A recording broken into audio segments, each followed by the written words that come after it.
Pode. Olá, sejam todas muito bem-vindas, todos muito bem-vindos para mais um episódio do nosso Entre Nós Pod, dentro da nossa temporada Cultura em Foco. Para a gente conversar sobre liderança, cultura e o que está acontecendo na realidade dessa vida, nas relações do emprego e do trabalho, hoje nós temos um convidado muito especial, ninguém menos do que Alexandre Pelais. Alexandre é professor, pesquisador, no tema do futuro do trabalho, no tema do significado do trabalho nas relações que hoje existem e como deve ficar. E então ele olha para o passado, para o que aconteceu, para a história, projeta o futuro. Ale, seja muito bem-vindo, é um prazer enorme estar com você aqui. Fala um pouco Obrigado, quem é o Alexandre Pelais, para que todo Olá, mundo conheça. pessoal. Olá. Bom dia, boa tarde, boa noite, dependendo de quando você vai parar para assistir a gente aqui. Eu quero começar dando um abraço aqui por cima da mesa para deixar todo mundo muito louco. Aí nós vamos falar de liderança, vamos falar de cultura, tem que mostrar que a cultura é o que acontece aqui na vida real, no que é fora do script, que não dá para a gente prever, né? Uma honra estar aqui. Para quem não sabe, eu e o Gui, a gente ficou jogando Tetris com as agendas até conseguir encaixar para esse momento tão especial. Então é um prazer, uma honra estar aqui com você. Vamos bater um bom papo para falar sobre essas mudanças, do significado do trabalho, da própria estrutura das organizações, da liderança, como é que a cultura entra aqui no meio do caminho. Eu sou professor, pesquisador do tema do significado do trabalho e dessas tendências da mudança das relações de trabalho, que é a relação que a gente tem com as empresas, com a liderança, onde a gente olha um pouco a estrutura. Mas quando eu comecei a estudar isso, eu tinha um pouco a ilusão de que o caminho de entender cultura, entender o mundo do trabalho, era por aí mesmo, pela relação de trabalho. E rapidamente no meio do caminho eu entendi que não era, que na verdade era necessário a gente olhar a relação que a gente tem com o trabalho. Então eu sempre jogo, né, faço essa brincadeira das relações de trabalho e da nossa relação com o trabalho. Um pedacinho do que vai aparecer aqui também no nosso papo. Muito bom. E eu acho que a gente tem a oportunidade, né, de testemunhar um momento histórico incrível, né? Porque as coisas, na realidade, nesses últimos períodos aí que a gente está vivendo, aceleraram de uma maneira extraordinária. Seja pelas questões da tecnologia, seja a questão dos próprios movimentos das gerações, do jeito que elas estão caminhando. Então, tem uma série de aspectos que eu acho que vale a pena a gente pontuar, porque como isso acelerou muito ultimamente, e que também acelera uma quantidade enorme de mitos, né? Opa! E de Fantasias, delírios. Exatamente. Eu queria aproveitar até para a gente explorar isso um pouco, né? Claro. E uma das coisas que eu acho que eu queria já trazer aqui para a pauta, Ale, se você... essa questão das gerações, aí, o choque das gerações, né? Porque se fala isso de um jeito, né? Tem tanto preconceito, tem tanto conceito, tem tanto mito que acontece a respeito disso. Como é que você vê isso? Qual é a interpretação que você dá para esse Sabe tema? que eu gosto muito de gerações, eu não sou um especialista na área de gerações, mas é impossível a gente não mergulhar na questão de gerações quando a gente fala de trabalho, de significado, de cultura, de quem é o ser humano dentro daquele lugar de trabalho onde as gerações se encontram, né? Eu acho que existe, no fundo, um grande buraco de comunicação entre as gerações. Costumo até dizer que o conflito de gerações ele é um buraco de comunicação, porque a gente tem a ilusão, o próprio conceito de gerações, né? De a gente falar que a geração X é de um jeito, Y do outro, Z do outro, a gente sabe que isso é mais ou menos, né? Olha, gente, que é um cheiro, um pouco. Pessoas que viveram na mesma época, vêm de uma história parecida, têm tendências de enxergar um mundo parecido. Mas a gente sabe que tem recortes sociais que são muito diferentes, específicos, que fazem com que as pessoas estejam em lugares diferentes do que seria aquela sua geração. Mas, sem dúvida, a gente enxerga, sim, uma geração mais antiga, mais madura, para a qual o trabalho tinha esse papel de responsabilidade, de disciplina, de lealdade, de conquista, da oportunidade de fazer parte dessa empresa maravilhosa. E conforme as gerações vão passando, até a gente chegar na última, a gente olha e fala, eu tenho o prazer de estar aqui sim, desde que seja bom para os dois, tá? Uhum. Só para você não vale, só para mim. Isso é bom. Esse questionamento, na verdade, ele é muito bom. O que eu acho é que é importante a gente separar que existem comportamentos de geração que eles são característicos da idade, não da geração.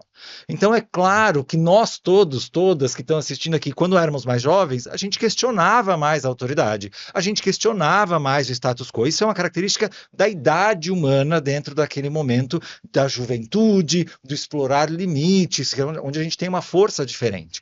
Quando a gente traz a questão da geração, eu começo a automatizar comportamento, eu começo a sugerir que as pessoas vão agir de uma maneira igual, que não está conectada com a faixa etária, e eu esqueço que eu era igual quando eu era aquela pessoa, então eu vou me afastando. Então a gente continua, né? A gente começa e continua a dizer que o problema é sempre a geração mais nova. E curiosamente, antes de vir para cá, eu estava preparando uma palestra que vai ser depois de amanhã sobre gerações, e puxando a pesquisa mais profundamente, fui achar um documento de 1907, de uma tese de mestrado da Universidade de Cambridge, em que o cara falava: o jovem de hoje não respeita a autoridade, prefere o conforto ao trabalho, não respeita os adultos, come em qualquer lugar da casa e prefere gastar o tempo com conversas fúteis do que com atividades produtivas. Pô, a gente podia pegar de 1907, colocar aqui em 1924 e todo mundo ia acreditar que era a mesma coisa. Ou seja, não era exatamente geração. Então, acho que o começo aqui para falar de geração é entender nem tudo que a gente está dizendo que é uma questão geracional é uma questão geracional. Sim, eu concordo com isso. E outra coisa, a gente tende a ser reducionista nessa análise, quando na realidade esse processo todo ele é multidimensional. Porque uma coisa, como você falou, a gente tem questões que são associadas mesmo às necessidades humanas na evolução do seu estágio evolutivo. Então, o jovem ele tem um conjunto de necessidades, a pessoa com mais idade tem outro conjunto de necessidades e desejos. Essas coisas evoluem e, assim, parafraseando o que você falou, nas mesmas faixas etárias, independente da época. Sim. Agora, claro, muda. Uma outra condição são as visões de mundo. Então as visões de mundo elas mudam. E as visões de mundo nós temos hoje no planeta várias visões de mundo diferentes. Eu quero ver esse negócio das gerações que a gente tenta colocar X, Y, Z, não sei o que está nas universidades, vai na África e ver se você encontra essa diferença claramente constituída. Não é bem isso, né? Agora, de qualquer forma, uma coisa que me chama a atenção e que você trouxe agora aqui é exatamente como é que é o significado que essas pessoas de mais idades ou de outras gerações dão ao trabalho. E na perspectiva do que é o mundo contemporâneo, qual é a nova relação, onde o trabalho se enquadra hoje, se encaixa hoje na vida das pessoas? Esse sabe que é o ponto mais importante de todo o meu trabalho, da minha pesquisa, esse é o tema que realmente é minha paixão. Vou tentar não falar demais aqui para ninguém ficar entediado, porque ele é pode muito... falar, pode falar. Vai se aprofundar, assim, mas... Primeira coisa acho que o primeiro ponto a esclarecer é a gente ter a compreensão de que o trabalho ele é uma relação humana. Então, muitas vezes, a relação de um ser humano com a natureza ou com o mundo ao meu redor, no qual, por meio da minha ação intencional, eu transformo. O mundo sai diferente depois que eu interajo com ele e eu saio diferente depois que eu trabalho, né, que eu interajo com ele. Então essa é a definição de trabalho mais amplificada. Se eu tirar as organizações, as lideranças, né, estou enxergando o ser humano, capacidade produtiva. Neste sentido, o trabalho é algo absolutamente essencial ao ser humano. É a única maneira que nós temos de interagir com o mundo.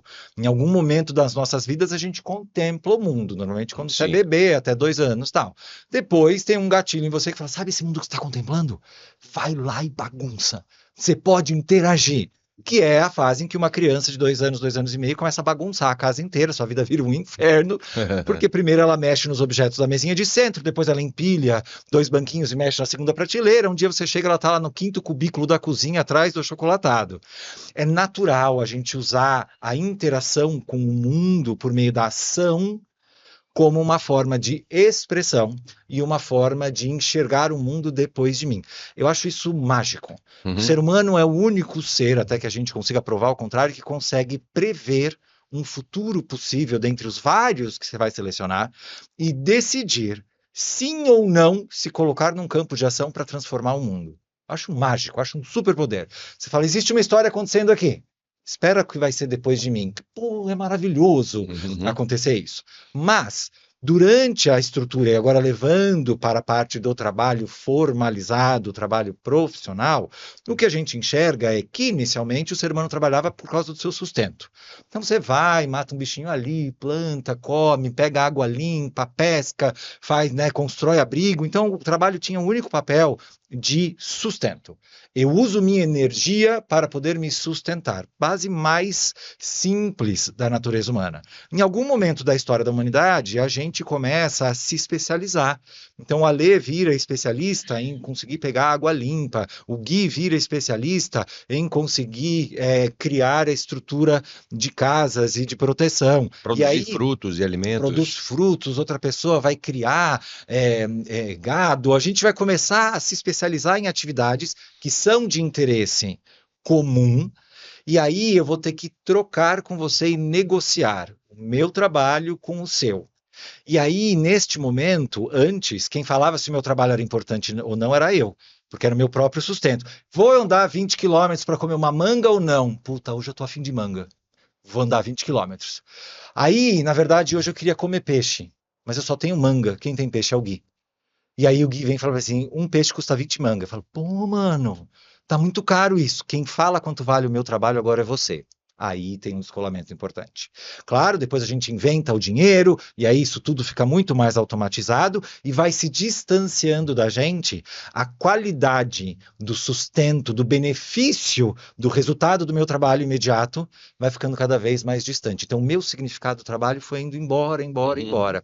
Ao mesmo tempo em que eu começo a fazer mais do mesmo, mais da mesma atividade repetitiva. Então, eu vou perdendo a expressão, a criatividade, a autenticidade, em troca do dinheiro monetário. A gente pode agora dar um pulão, né, para pós-economia, revolução industrial, onde a gente começa a produzir em massa, a gente começa a compartimentalizar as atividades, especializar, com a única intenção de produzir o máximo, com a maior velocidade, com o menor gasto, e aí depois a gente pode entrar na discussão do próprio conceito capitalista e da administração científica, onde cada um vai fazer um pedacinho desse tamanho, onde você já não se enxerga mais na atividade. Então, o trabalho primeiro era sustento, depois ele era econômico, e aí durante muito tempo econômico, a gente vai carregar ele até mais ou menos 1970, ele era econômico, aí a gente começa a levantar a mão e fala assim, epa, tô espanando aqui, velho.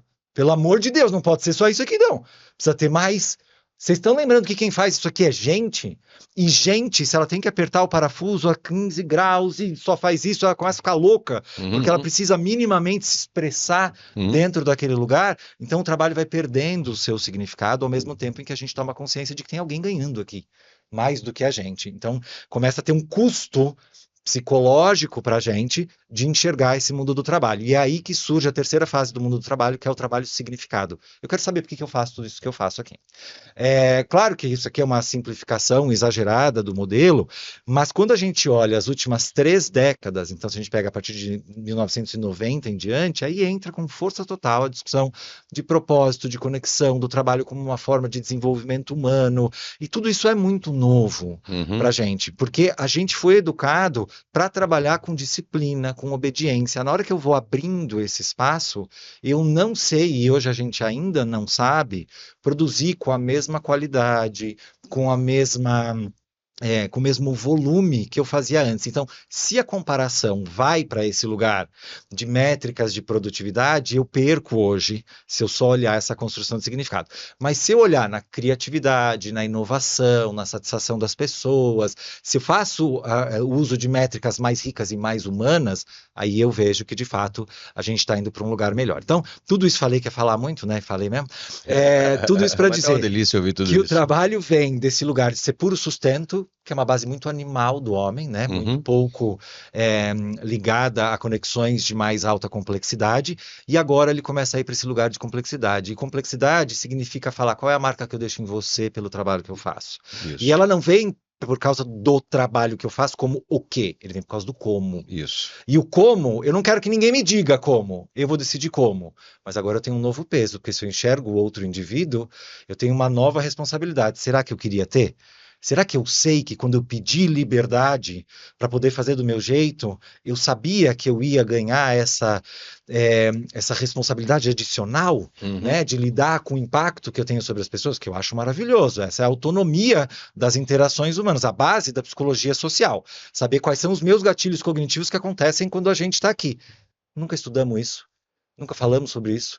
A gente sempre estudou e sempre foi preparado para achar uma carreira e um emprego. Na hora que cai esse turbilhão de coisa no meu colo, ao mesmo tempo que eu acho bom, porque eu não tenho mais o chicote, eu tenho mais espaço, a gente fica completamente perdido em como fazer isso. Uhum. Então, hoje, a fase atual do trabalho, ela é a fase da construção de significado e da construção de propósito. E atenção, gente, não é da busca, construção. Construção. E aqui a gente tem uma situação na nossa história que veio como uma bomba para potencializar tudo isso, que foi a pandemia. Sim.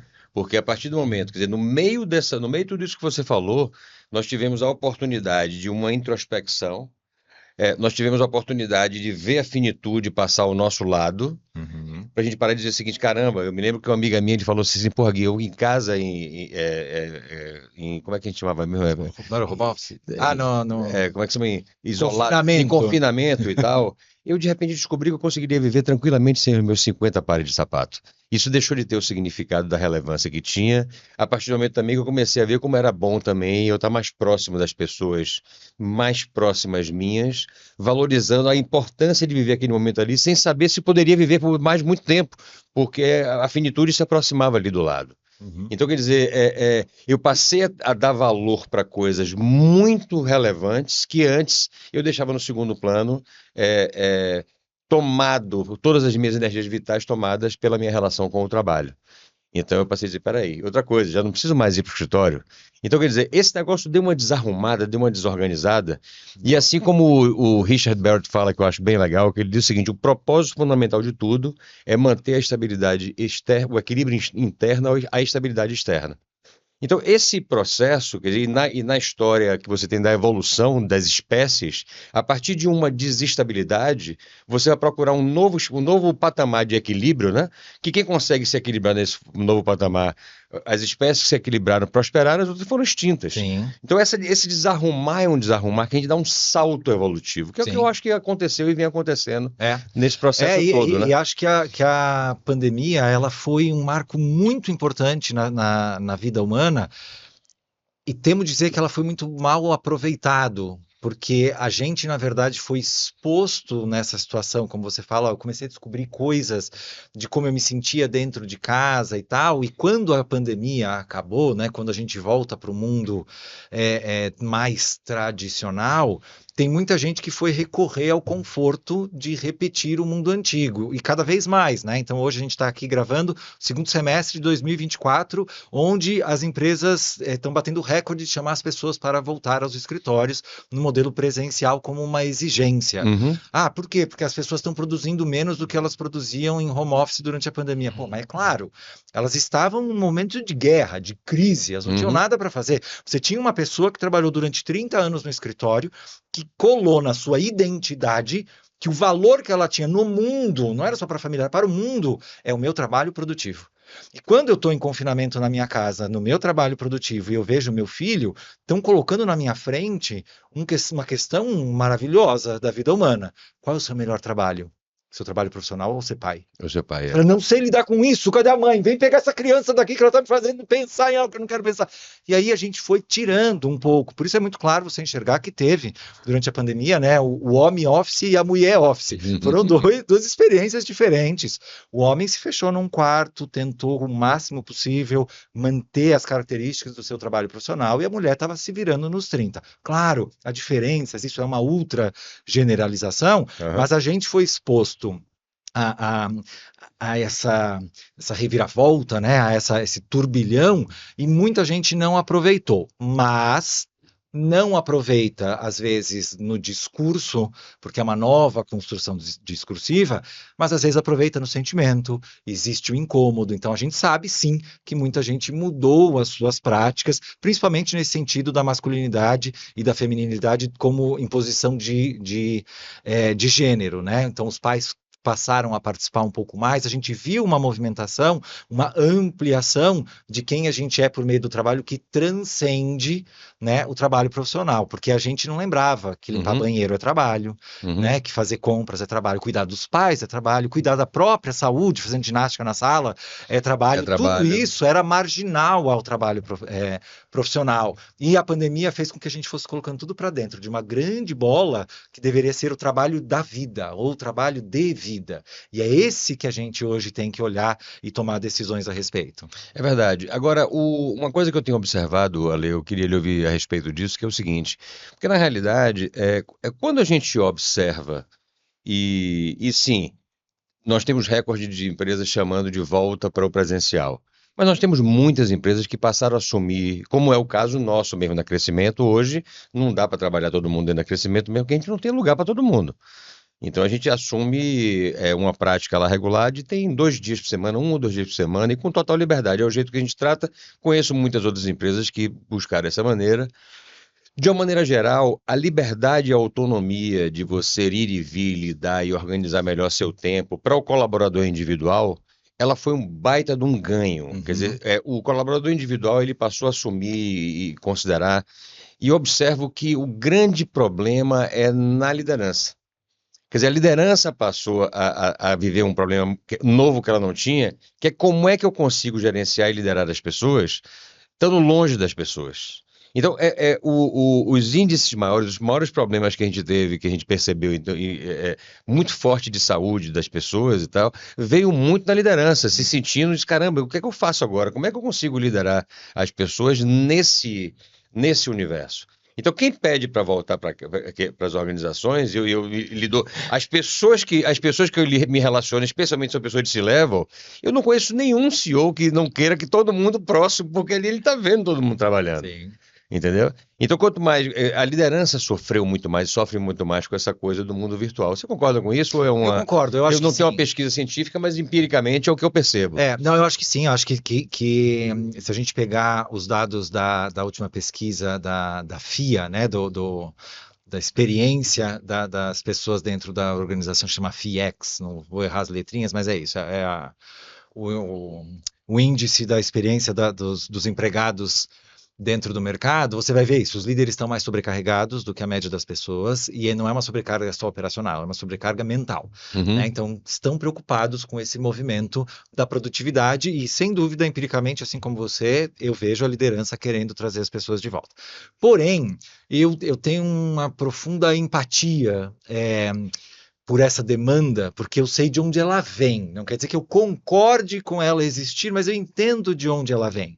Porque, de fato, durante o exercício do home office nos anos pós-pandêmicos, as pessoas foram reduzindo um pouco a sua atividade produtiva, o seu nível de atividade produtiva. Não em geral, a gente tem exceções, tem várias formas. Mas por quê? Porque as organizações não criaram métodos de acompanhamento, não criaram rotinas. A gente foi realmente oferecendo uma autonomia como espaço de ação.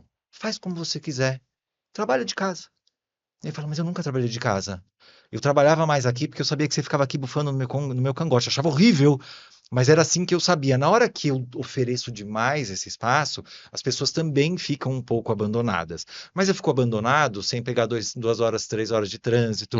Eu fico abandonado conseguindo trabalhar de pijama e pantufa num dia de frio. Então eu fico abandonado com benefícios. Eu não quero abrir mão, né, desse momento. Então, a liderança, ela está tentando, na verdade, trazer a melhoria do desempenho das pessoas, e a única maneira que ela sabe fazer é trazendo as pessoas de volta para o escritório. Então, o erro é esse, é assumir que esse é o jeito. Na verdade, é uma conversa sobre performance, como se metrifica a performance, como se combina a performance, como se alinha a expectativa, e aí eu começo, então, a trabalhar nesse fenômeno da autonomia com responsabilidade. Caso contrário, a gente está vivendo uma autonomia artificial, em que eu abro muito espaço e as pessoas não conseguem entregar a contrapartida. E aí o peso sobra sobre a liderança. Exatamente. Eu acho que isso que você trouxe, ela, de certa forma, a gente pode olhar paralelamente para o desafio de você nutrir uma cultura quando você está à distância. Uhum. E que as pessoas dizem, mas eu não consigo nutrir uma cultura quando estou à distância. Mas o que nutre a cultura é a relação das pessoas. E Sim, as pessoas podem se relacionar de qualquer maneira, estando junto ou estando longe. Eu posso destruir uma cultura com quem está ao meu redor a todo tempo se eu não tenho congruência daquilo que eu prego com aquilo que eu faço. Então, eu trabalhei em organizações que estavam em 100 países. Entendeu? Então, que é mundo mais virtual do que esse? tá. As pessoas não se relacionavam em 100 países, mas eles tinham uma identidade cultural que era muito clara, por uma série de outros artefatos, símbolos, formas, processo decisório e de como você escolhe as coisas, por onde você decide, de onde você decide, né? Então, da mesma forma que você trouxe aqui, pô, legal, nós não temos um critério, nós não temos mecanismos para poder estabelecer uma métrica de performance que oriente claramente o trabalho produtivo à distância. Das mesmas formas, eu não tenho mais a parede envelopada. Isso. Mas como é que eu claramente coloco os valores que nos orienta nas nossas escolhas, eu estando no mundo presencial ou virtual? É. E não é exatamente isso, né? Exatamente, porque aí as pessoas começam a confundir essa ideia da autonomia como posso fazer qualquer coisa de qualquer maneira. E essa é uma ilusão humana, né? O seu desejo de fazer tudo que você poderia, do seu jeito e ao seu tempo, né? É até infantil esse delírio, porque não é nem um desejo, ele é um delírio, né? Você esquece que você está num mundo posto que ele vai te colocar limites, sejam físicos da própria física ou sejam físicos por causa da tua saúde. Você não consegue voar, né? Você Claro. pode querer muito, mas não vai Não, conseguir, não vai né? conseguir. Não vai acontecer. Então, na hora que a gente vê a prática da cultura, a gente está falando sobre um grupo social. Então, a organização é um organismo vivo social que compartilha determinados valores que são traduzidos através de práticas ou de determinados comportamentos que são aceitos, sugeridos inicialmente, aceitos e reforçados ou contrariados quando eles aparecem. Na hora que a gente enxerga isso, as pessoas não têm o conhecimento de que esse mundo do trabalho, ele é um mundo baseado na interação que a gente tem, né? Exatamente esse vínculo de que processos cognitivos estão acontecendo em mim a partir do meu relacionamento com essa pessoa. Na hora que a gente começa a liderar times virtuais, é muito comum que a pessoa comece a se fechar. Porque dá trabalho se relacionar. Não é à toa que você entra no elevador e faz de conta que está olhando algo no celular, dizendo que não tem nada no celular. Dá trabalho você olhar para as pessoas e falar, bom dia, tudo bem? Porque vai que a pessoa começa a puxar papo e eu nem queria hoje conversar com a pessoa. Eu só queria ser educado, mas agora ele quer ser meu amigo. É difícil, mas é parte da natureza humana também. Então, as pessoas, quando a gente fala de cultura no trabalho remoto, né, ou num time expandido, mesmo que seja dentro do escritório em vários países, a gente tem que falar do desconforto de a gente cumprir com determinados rituais, de a gente exercer determinados comportamentos que foram pré-ajustados, que foram combinados. Isso se chamam contratos psicológicos, na maioria das vezes. Eu não preciso vir aqui com você e você me apresentar um contrato formal dizendo, Alê, não vai ficar sem camisa no podcast. Mas a gente tem aqui um contrato psicológico que essa é uma premissa muito forte. Esse é muito óbvio, mas há outros que não são óbvios. E nos que não são óbvios, dentro de um grupo social expandido, eu preciso falar. E a gente não fala, porque fala, isso é óbvio. No mundo complexo não tem nada O óbvio óbvio. precisa ser dito. O óbvio é um precisa ser exercício de dito. arrogância. É isso Eu mesmo. acho que a outra pessoa tem a obrigação de saber a mesma coisa que eu e chegar à mesma conclusão que eu. Então, acho que o aprendizado com relação a esse alinhamento de expectativas é realmente reconhecer. Não existe nada óbvio, né? O óbvio, se colocado ao limite nessa relação, ele é um exercício de arrogância, né? Em que eu imponho para outra pessoa chegar à mesma conclusão que eu. Mas é muito importante, como cultura organizacional, a gente entender, como grupo social, na verdade, a gente entender que a cultura organizacional não é um atributo da empresa. Ela é um atributo da soma dos indivíduos que estão lá. Sim. E toda vez que nós, indivíduos, estamos dentro de uma organização, a gente tem todo um sistema externo que é desenhado na organização, nas práticas, nas políticas, nas regras. Dentro deste sistema externo, tem algumas coisas que são mutáveis, outras não são. E tem todo um sistema interno.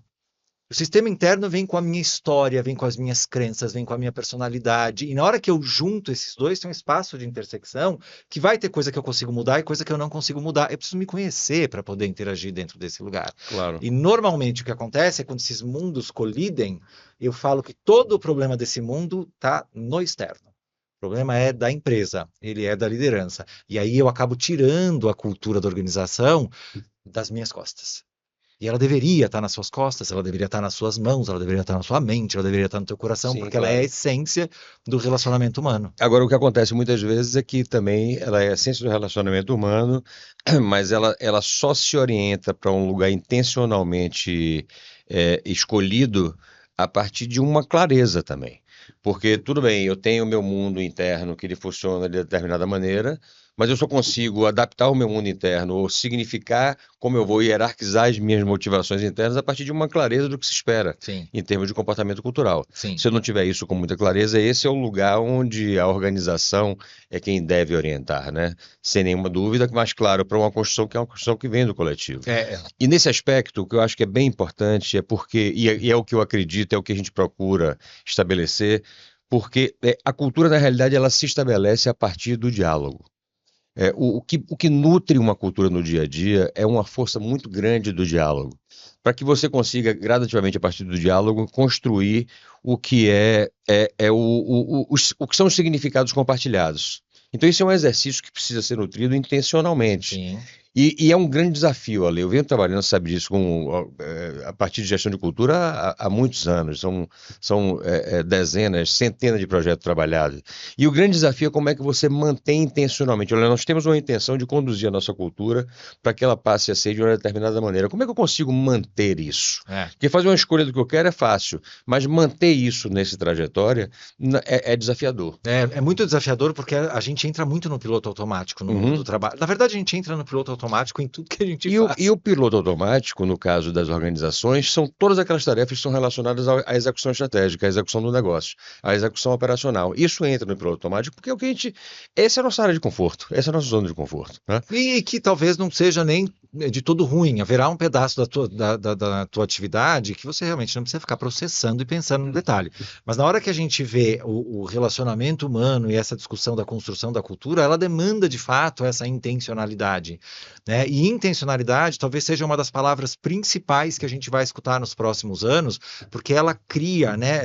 Hoje, a ausência da intencionalidade cria um buraco dentro da cultura organizacional. Exatamente. Porque fica parecendo que a empresa não quer. Aí você fala, não, a empresa não adianta ela querer, porque as pessoas é que são capazes de trazer a sua intencionalidade individual. A gente nunca praticou a intencionalidade. A gente fazia porque alguém mandou. Então a gente pode pegar um exercício muito simples. A gente vai ter pessoas aqui participando do nosso podcast, assistindo a gente, que não sabe nem por que veio assistir. Qual era a sua intenção a vir assistir? Quantas reuniões na nossa vida a gente entrou simplesmente porque apareceu o convite? E aí, em algum momento muito rápido, no milissegundo, você olhou aquilo e falou assim, não tenho nada para contribuir nessa reunião, mas eu fui. Por que você foi? Por que você não parou e perguntou, Gui, eu vi que você me mandou um convite para uma reunião, mas eu não sei qual é a minha contribuição nesse lugar. Porque aí eu estou deixando clara a minha intencionalidade de agregar valor. Eu não fui lá porque você mandou, porque você pediu, porque você convidou. Eu vou lá porque eu quero contribuir. Então a gente não faz essas práticas de intencionalidade, de parar e pensar por que é que eu faço as coisas que eu faço da maneira como eu escolhi fazer. E é importante essa linha inteira. Sim. Porque essa beleza da intencionalidade, ela não está em por que eu faço. Ela está em por que eu faço desse jeito. Isso. Então, são até as minhas críticas ao Simon Sinek. Está no como, né? Exato. Quando ele fala, comece pelo porquê, o médio, mais ou menos. Porque um porquê num como desleixado, ele é um delírio, ele é um sonho. Se você abre um restaurante vegano porque você quer mudar os hábitos das pessoas com a alimentação, pelo amor de Deus, faz uma comida boa. Porque, não, eu sou vegano porque eu quero mudar o mundo. Não é aí, não é aí que está a sua beleza. É em fazer uma comida boa a ponto de ensinar uma pessoa que comia carne a descobrir que ela vai ser feliz se alimentando se alimentando de outra maneira. Então, lembrando, porque eu faço da maneira como eu decidi fazer. É aí que está a intencionalidade. É verdade. Perfeito. Acho que isso é bem oportuno. E aqui eu trago para um outro lugar que eu queria provocar com você, que é o seguinte, a gente trabalha... Eu tenho uma máxima que eu sempre repito, que é o seguinte, nós trabalhamos, o método que a gente usa de gestão de cultura é cultura por valores. Então, nós fazemos a gestão de cultura por valores. E os valores, eles são conectados umbilicalmente com as necessidades humanas. Então, quando a gente faz a cultura por valores, a gente faz a cultura a partir do cuidado com as necessidades humanas. E isso vem ao encontro um tanto do que se tem muito falado da questão da humanização das organizações, a humanização das relações. Sim, claro, todos nós somos humanos, então as relações elas têm que ser humanas. Mas, e aqui, mais uma vez, como a gente estava falando o seguinte, é importante tratar de alguns mitos. O que significa essa coisa da humanização das relações? O que é esse humanizar as relações? Porque, em certa medida, aí a gente junta alguns elementos, voltando àquela coisa que elas são multidimensionais. Porque essa geração precisa de propósito, a geração mais jovem precisa de propósito, e humanizar significa atender o quê? A todos os caprichos? Isso. Não é bem assim. Exatamente. Não é bem assim. Mesmo porque a CEO, o CEO que está lá, e os membros do conselho também são humanos, e também têm necessidades. Entende? E ninguém esquece de ser empático com o pessoal do C-Level, que está tomando uma pressão gigantesca, entendeu? Então, ok, como é que a gente trata nas organizações as relações de forma humanista? O que significa isso, né? Qual é esse novo significado no trabalho? Esse teu ponto ele é muito interessante, né? Muito importante, na verdade, a gente entender que a gente pratica nas organizações, em geral, uma empatia seletiva. Que ela só funciona de cima para baixo e para os lados, ela não funciona para cima. Então é meio assim, ele ganha para isso, né? Tá estressado, mas olha quanto ele ganha. Ele queria diferente, mas o problema é dele, eu não sou pago para isso. A gente sempre enxerga a humanização para baixo. Para quem tem menos poder, olhando a estrutura hierárquica de poder, ou onde a gente não se sente ameaçado. Mas isso não é humanizar, né? Isso é fazer uma empatia seletiva. Humanizar as relações de trabalho significa você enxergar o outro indivíduo em sua completude. Então é muito bonito a gente falar que tem que ter empatia com o outro. Empatia é colocar o sapato do outro. Ótimo, você pega o sapato, pega o pé e o chulé do outro. Eu não posso escolher que pedaços eu vou tirar dessa experiência, sabendo que ela sempre será impossível, porque eu jamais consigo entrar na sua história, nos seus medos, mas eu consigo entender que ela é uma história possível, viável, necessária para a sua subsistência, para a sua sobrevivência dentro daquele jeito. Então, quando a gente fala sobre humanizar as relações de trabalho ou humanização da liderança humanizada, a gente está falando sobre reconhecer as características humanas. Então, é essa autenticidade, essa singularidade do indivíduo, ou seja, a gente não é igual, a gente não é replicável, não adianta você guiar todas as pessoas absolutamente igual, colocar todas as pessoas. Quando eu comecei a trabalhar, imagino você também, as pessoas eram obrigadas a alisar o cabelo, tinha que esconder a tatuagem, tinha gente que fazia barba no estacionamento do escritório quando descobria na catraca que não podia entrar com barba. Então era um lugar em que ia tirando alguns pedaços de você. Claro, impossível. Portanto, tem que reconhecer a singularidade, o espaço, a autenticidade, criatividade, inovação. Caso contrário, as pessoas são robóticas e robô vai entregar mais do mesmo. Ok, um ponto da humanização. Enxergar o indivíduo, portanto, autoconhecimento, um olhar para si. Segundo ponto, um olhar para o outro. Como é que eu enxergo esse outro indivíduo, como eu reconheço esse outro indivíduo, como eu contribuo com esse outro indivíduo, e aí entra essa nossa conversa da empatia. Como eu crio vínculo, como eu negocio espaços, como eu entendo que eu tenho preferências individuais que não podem ser colocadas na mesa de um grupo social como uma exigência. Sim. Porque imagina só, nós indo embora do podcast, todo mundo atrasado para alguma reunião em algum lugar presencial. Todos nós quereríamos os semáforos abertos para todos. Só que você vai para um lado ou para o outro. Num cruzamento a gente se encontra e aí? Um de nós vai ter que perder, porque no grupo social alguém tem que abrir mão para o bem coletivo. Não adianta, é infantil de novo, trazer uma exigência, né, uma preferência individual como exigência organizacional. Então eu tenho que enxergar o outro, segundo ponto. Terceiro ponto da humanização das relações dentro do trabalho é o compromisso com o resultado. E aí não é só o resultado financeiro, é o resultado do conhecimento, é o resultado de qual é o benefício daquele negócio. Qual o impacto esse negócio está gerando para a sociedade? Como eu entrego, o que eu conheço, aqui até mais intelectual, como eu me aprofundo, como eu me desafio, como eu amplio um espaço de ação, porque o ser humano ele é inteligência científica, ele é inteligência colocando para criar algo para este mundo. Não adianta eu dedicar o trabalho só para minha sobrevivência. Existe um trabalho que tem que ficar quando eu vou embora. Às vezes fica nas pessoas, mas às vezes fica no microfone, às vezes fica no telefone, né? Então, existe um legado que eu deixo sim por meio do trabalho material. E o quarto ponto ponto, eu acho que é esse que você queria trazer, que é exatamente essa visão ética do mundo, que é o impacto na coletividade, na comunidade. Qual é o meu pensamento que transborda a minha organização?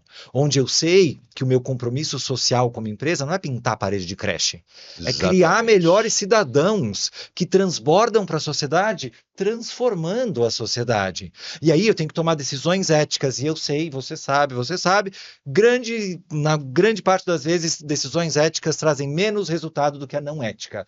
Não porque ela é ruim, é porque a outra é não ética. Ela está cortando, tem atalhos dentro da outra, tem custos que ela não considera. Mas você sabe que uma das coisas que hoje me estabelece, assim, me fortalece uma esperança muito grande, é que esse aspecto da ética, e você trouxe a ética justamente para o lugar que é o lugar que a gente acredita que é a ética de nível 7, né? Não é a ética que a gente identifica aqui como conformidade, porque o brasileiro traz a ética para um lugar que é o lugar da conformidade, do respeito às leis, normas, é quase o moral, né? Mas essa ética é essa ética que você trouxe e significou ela muito bem. E um outro contexto, um outro conceito que eu acho bem importante e bem relevante é o conceito da estética. A estética ela vem evoluindo à medida que as sociedades vão evoluindo. Então a estética ela traz para a harmonia da beleza. Nada mais estético do que a própria natureza. Nada mais estético do que as próprias estruturas naturais. E hoje, por exemplo, quando a gente olha nessa pegada que é mais humanista impossível, nessa perspectiva das pessoas serem aceitas e se aceitarem, é o que a gente vê desse grande movimento de diversidade, mas não só de diversidade, mas especialmente de inclusão. Então hoje a nova estética é uma estética que ela passa a ser o respeito a não padrão, é o respeito a essa diversidade, é a forma que você traz para uma harmonia, que é a própria harmonia da complexidade sistêmica do mundo como ele deve ser. Então, veja que, gradativamente, a gente vai dizer o seguinte, olha, é antiético eu não ser diverso e inclusivo. Mas, ao mesmo tempo, isso entrou na estética. Então, nós temos uma oportunidade agora da perspectiva evolutiva, que é quando a ética encontra com a estética. E essas coisas se retroalimentam de uma maneira que passa a ser antiestético eu não ser ético. Exatamente. Então, isso eu acho que é o conceito, o coração de onde entra até onde está o espírito do ESG, o espírito da sustentabilidade coletiva, da coisa mais completa e mais holística. Essa é uma das belezas, eu acho, desse momento que a gente está indo. E agora, a gente está assim, meio que chegando no final do nosso tempo e realmente nós ficaríamos tranquilamente aqui mais uma hora. Eu não acredito que está acabando.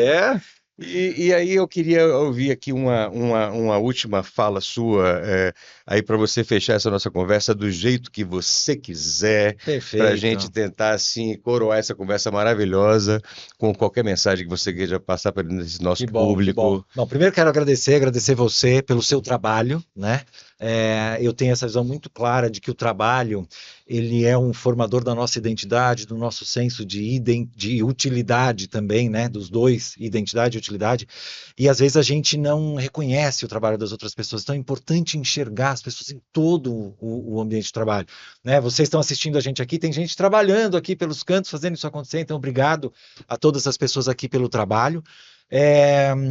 Sobre o teu ponto da ética e da estética, eu queria deixar só uma frase que eu gosto muito, que eu acredito que a ética sem a estética se torna hermética, ou seja, ela não transborda, ela não chega até as pessoas, ela vira uma coisa elitizada, ela vira uma coisa fechadinha e escondida. Portanto, é importante mesmo a gente reconhecer a estética, o cuidado, como isso transcende nessa diversidade, nessa complexidade tão bonita.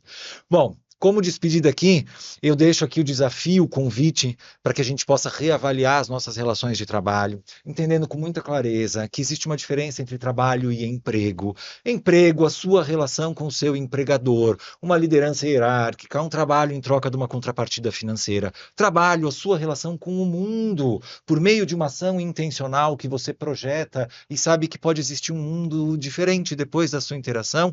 Por isso, a minha definição favorita de trabalho é que trabalho é a sua decisão de ser uma interferência positiva numa história que vai acontecer com ou sem você.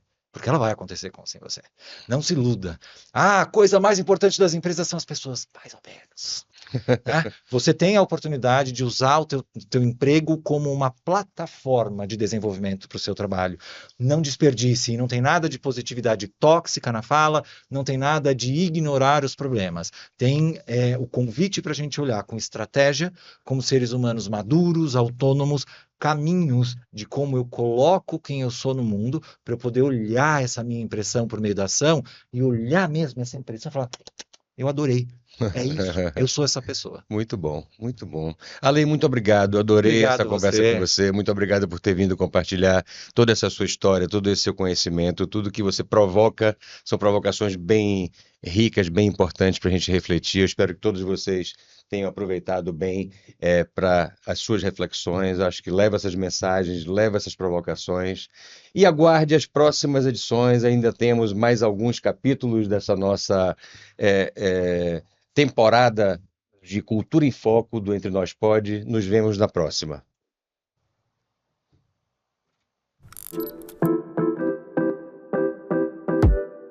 Entre nós, pode.